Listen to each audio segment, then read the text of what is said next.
السلام عليكم ورحمة الله.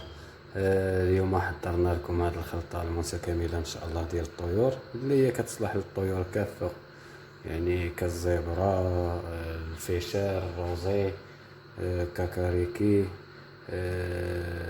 المهم كنار، الحسون.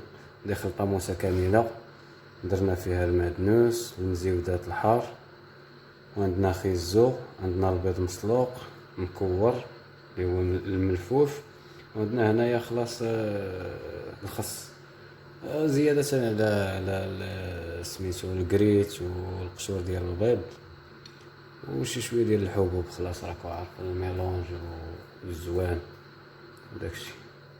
مرحبا.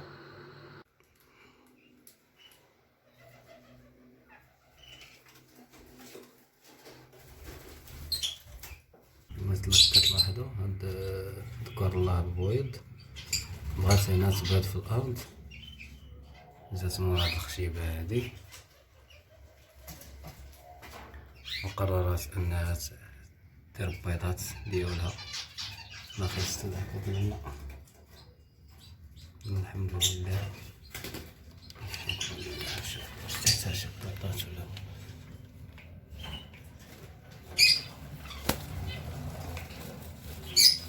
الحمد لله كاينه بيضه.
هنا زيادة على قشور البيض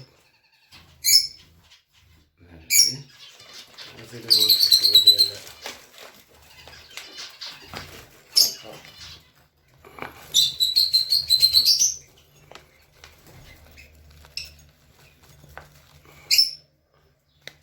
خلطة ولا في الأحلام.